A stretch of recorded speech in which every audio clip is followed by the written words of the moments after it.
एक मेरे हार्ट की मरीज हूँ, मेरे को तकलीफ है, मेरे आदमी टीबी का मरीज है। कहाँ जाएगा, हम लोग को पैसा नहीं, कुछ हम लोग कहाँ जाएंगे, बारिश पानी में हमारा रमजान का महीना खराब कर दिए लोग ने। अल्लाह लोगों को कभी सुखी नहीं रखेगा, इसका बदला अल्लाह देंगे इनको।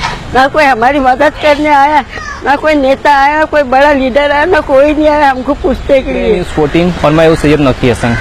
इस वक्त हम मौजूद है बांद्रा के गेटी गैलेक्सी सिनेमा के बहुत ही करीब, और खास बात यह है कि रमजान पाक के इस महीने में मुसलमान नेता इमाम पार्टी के नेता वारिस पठान ने बीएमसी के साथ मिलकर किस तरह मुसलमान घरों को, मुसलमान खानदानों को किस तरह बेघर कर दिया। क्या यही मकसद, यही हदफ के साथ इमाम मुंबई में आई थी कि यही उनका हदफ था कि मुसलमानों को बेघर करेंगे? क्या यही पार्टी है जो मुसलमानों की हित की बात करती है, मुसलमानों के हक की बात करती है? मोहलत नहीं दी गई कि कुरान शरीफ घर से बाहर निकाला जा सके। यही बात है कि यही अफसोस के साथ लोग बैठे हुए हैं कि एक मुसलमान का नेता जो मुसलमानों के हक की बात करता है, उसी ने आकर मदद के नाम पर हमें बेघर कर दिया। जिनको बोला फैसले की बात हो रही है, फैसले की बात हो रही है, फैसले की बात हो रही है भाई, फैसले की बात हो रही है, फैसले की बात हो रही है, इधर फैसले की बात हो रही है। और उल्टी बात नहीं करना, आपसे उल्टी बात नहीं करना, आपसे उल्टी बात नहीं करना,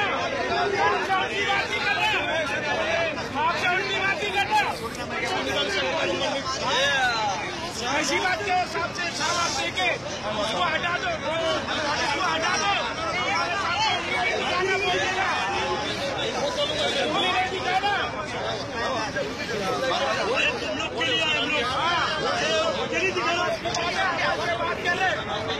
आइए आप लोग उंगली बोलना नहीं दिखाना, उसका टाइम हो गया।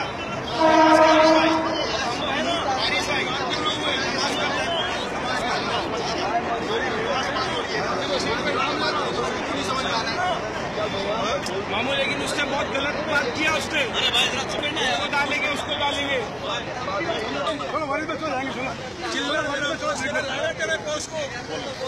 चलो हो गया, चलो वरीद में क्यों नमाज करना, चलो नहीं उसको लाने दो, उसको फिर मैं जाता हूँ बीएमसी का चल रहा।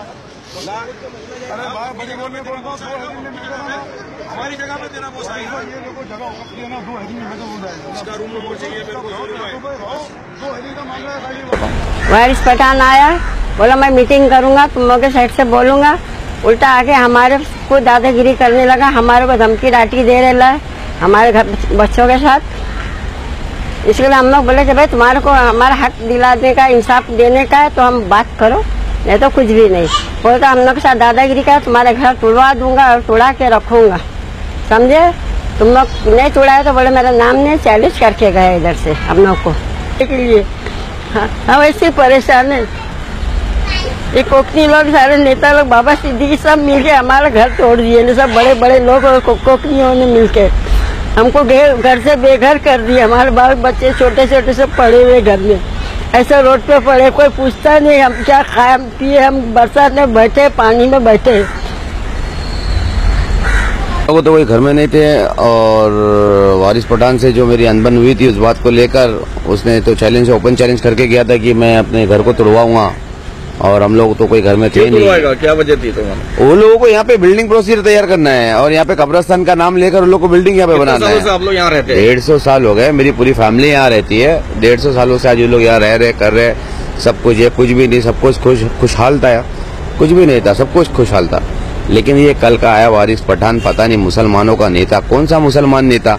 यहाँ मुसलमान नहीं है, ये लोग रमजान के महीने में अपने बाल बच्चों को लेकर यहाँ रोड पे पड़े हैं। ये लोग मुसलमान नहीं है, इनको कोई देखने वाला नहीं है, बस इनकी तरफ कोई देखा नहीं, तो फिर भी किस बात का वो मुसलमान, किस बात का वो शेर और चोर? मेरे नजर में तो चोर है वो। क्या उसने चैलेंज किया था? चैलेंज किया था उसने उसका चैलेंज किया, वो उसने पूरा किया। ठीक है, गरीब लोग की हाई बदवा उसको लगेंगी, करने दो, आज उसकी ताकत थी, उसने किया। उम्मीद है कि सरकार उसका भरपाई हमको करके दे, और जितने भी लोगों के घर यहाँ टूटे हैं, 10 से 12 लोगों के, वो घर बनाकर उनको उनके छत के नीचे बाहिफाजत रखे। यहाँ कम से कम 60 फैमिली रहती है, 60-65 फैमिली। आज वो 150 साल से रह रहे, उनके 7वीं पीढ़ी है, तो उनके तो सरकार रहम करेंगी, उतना तो मैं मान्य रखता हूं। मुसलमानों के नेता है, एक मुसलमान का नेता, ये लोगों को तो मुझे लगता है कि पता भी नहीं होगा कि इनका नेता कर क्या रहा है एक्चुअली, क्योंकि जिस तरीके की वो लोग बात करते हैं, जिस तरीके की दंके की चोट पर वो लोग बात करते हैं कि हम मुसलमानों के लिए ये कर सकते हैं, तो मुझे नहीं लगता कि ये मुसलमान ये इतनी गहराई तक इनको मालूम है कि ओवैसी को पता है कि हमारा मोहर्रम में उसने गलत काम किया था। रमजान में ये देखो, ये प्लास्टिक के नीचे यहाँ पे सहरी, यहीं पे रोजा अफ्तारी सब कुछ। शर्म, मोहर्रम में पानी कटवा दिया, इतना दरिंदर काम। तोबा यार, तोबा तोबा तोबा, उसका हशर बहुत बुरा होने वाला है।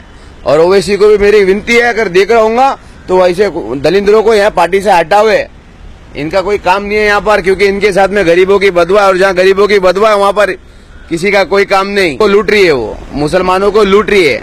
मुसलमानों का अच्छा करने के लिए नहीं, मुसलमानों को रोड पर लाने के लिए आई है। और ये इस बात का सर्टिफिकेट हम खुद है, इस बात का हम खुद सर्टिफिकेट है कि मुसलमान आज रोड पर है। हमारे आगे पीछे कोई देखने वाला नहीं, इसका मतलब ये नहीं। हमारे पीछे अल्लाह है और अल्लाह बोलेगा, और जिस दिन उसकी लाठी चली उस दिन वारिस पठान खुद लावारिस पठान।